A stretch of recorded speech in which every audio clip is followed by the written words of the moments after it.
There are two stories that allow a question to be asked. And the first story is that old story about the very proud and haughty courtier to the Sultan of the day, whose name was Shibli. Now Shibli was drawn to go to visit the great Sufi master Junaid. And when he came into Junaid's presence, very arrogantly he said to the master, "I believe you have wisdom. Either give it to me or sell it to me." And Junaid responded, "If I give it to you, you will not know its worth. If I sell it to you, you will not have its price." And so Shibli was a little bit chastened by this, so he said, well, how should it be then? And Junaid said, "You have to do what I did, and that is learn obedience." So since in Shibli there was something greater than his pride, he asked Junaid, what should he do? So Junaid said to him, "Go out into the world of men and become a merchant. Become a seller of sulfur." So Shibli did become a merchant and a trader. He went out into the world and became very successful because of the attributes, those things that he'd learned at the court.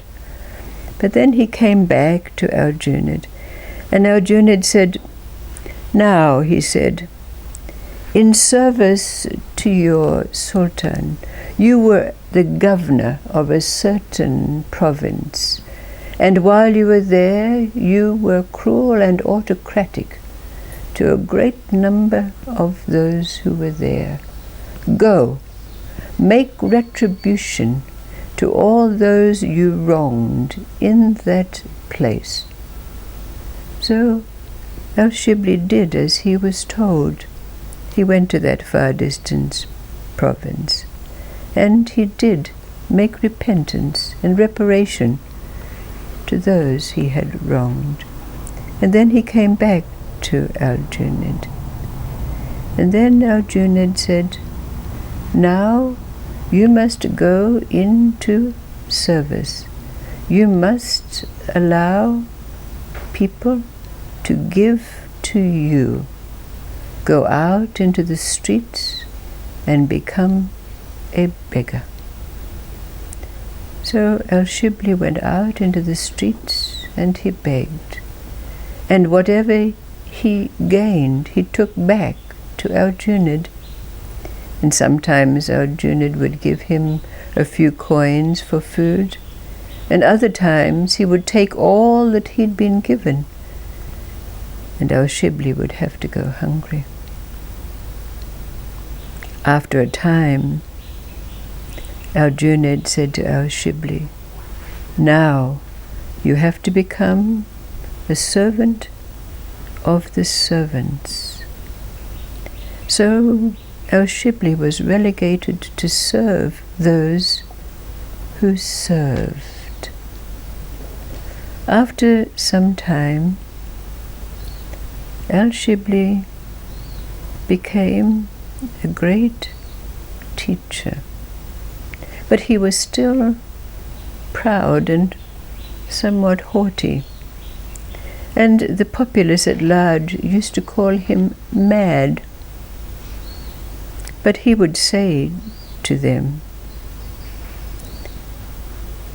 "You believe I am mad, and I believe you're sane, but I pray to increase my madness and you your sanity, because my madness is in service to the power of love, and your sanity is in servitude to fear and greed." The second story is about a princess. She was coming to the age of 18 years old when it was time for her to be married. So her mother and father, the king and queen, called her to them and said that they were going to invite the princes of various realms to come so that she could choose a suitable husband. But the princess was a very gentle and deeply spiritual being, and she said, "First, let me go into the world and visit those men and women who are wise, and then I will come and choose my husband." So, with an entourage, the princess went out and traveled around the realm. And in her journeying, they traversed forests and glades, climbed mountains. But in one such forest, the princess saw a young man carrying an axe to chop wood, but his countenance was so noble and so gentle, she immediately felt an affinity with him. So she made inquiries as to who he was, and she found out that he was indeed a prince whose mother and father lived in the forest. They had been deposed from their thrones because the king had become blind. So the princess went back to the palace and said to her mother and father, "I've chosen my husband. I will marry Satyavan." This was his name. "Who's Satyavan?" said the king. And the princess explained. But at that time, the great sage Tanaka was present in the palace and heard this. And he said, "No, no, no, no, do not allow the princess to marry Satyavan, because on this day, in 1 year's time, he's going to die." But the princess was adamant. She would marry none other than the prince Satyavan.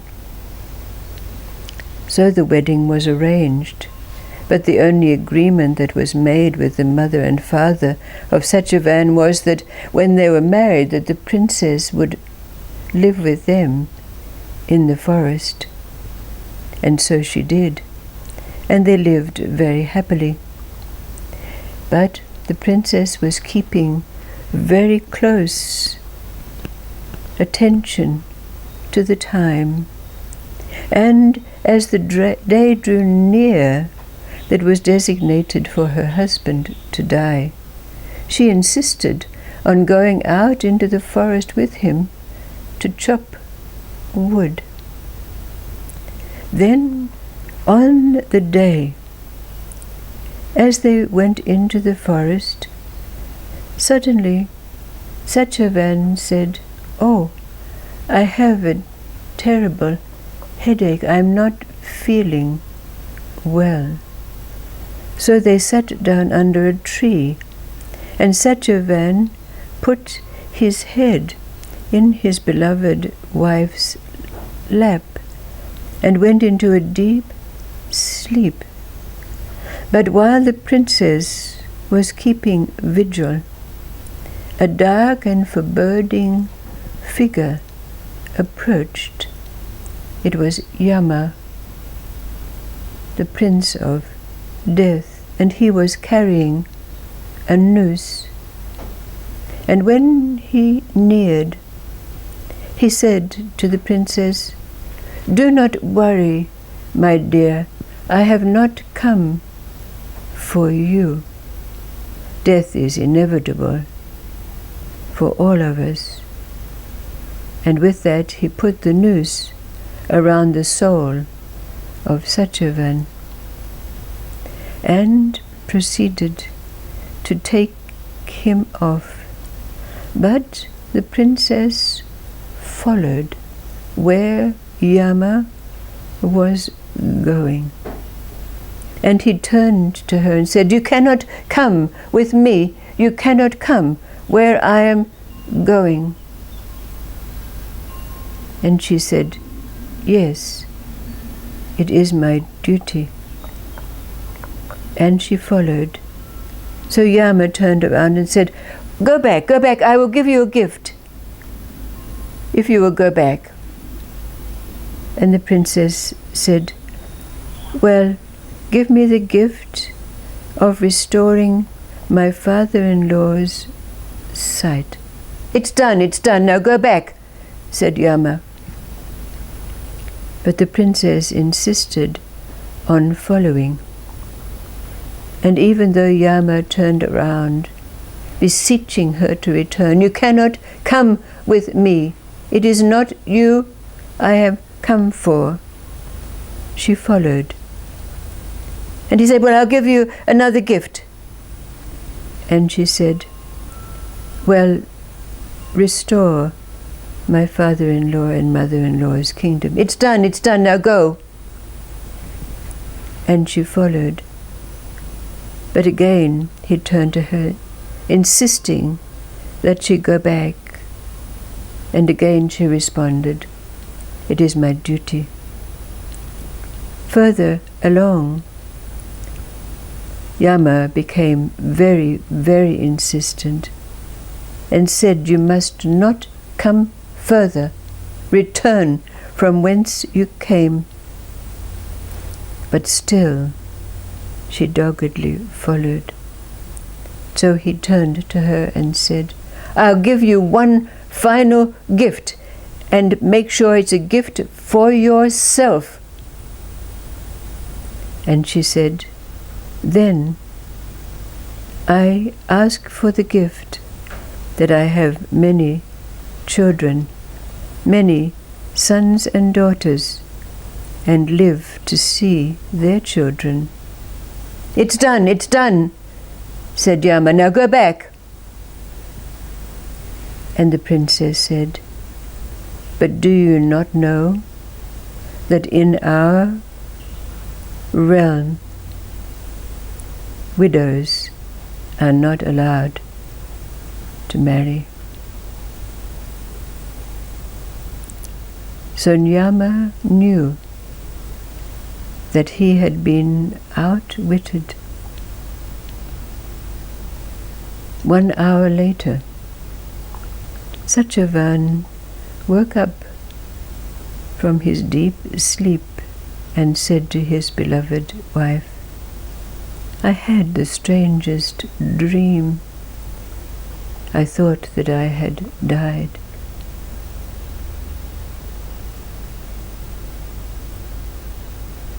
The question that arises out of these two stories is, what is duty? And in comparison with the first story of Shibli, how do we see the difference between service and duty?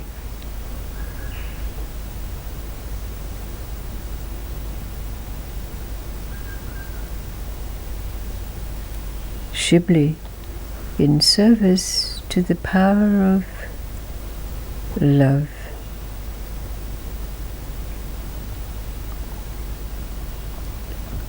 What is the difference between service and duty?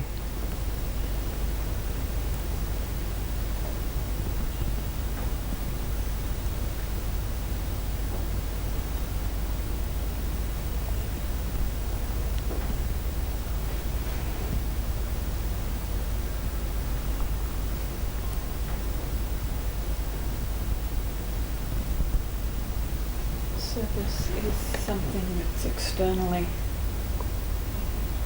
I say manifest, or come for a reason where its duty is an inner, Yes. like obedience. Yes. To what one needs to do. What one Yeah. has to do. Yes. They need to follow. Yes. They're very distinctive, isn't it, when we look at them? Very distinctive.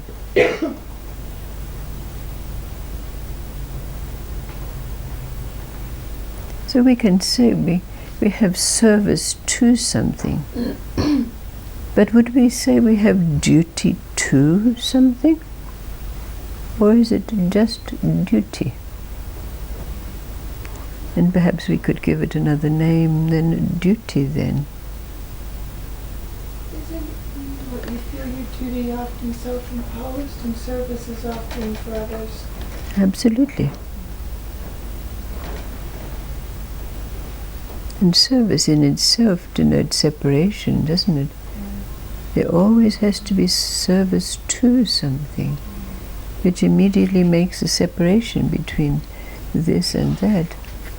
But duty, if we really look at duty,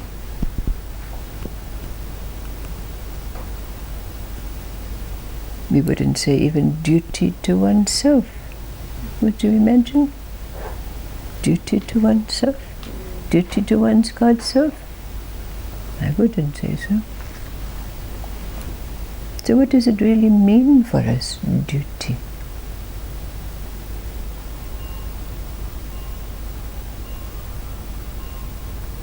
Oh God, it would have to be obedience, wouldn't it? Yes. It's what you feel. You know that, just a knowing that you'd have to do That it. this has to be done, Yeah. isn't it? So service is optional, but duty is obligatory, would you say?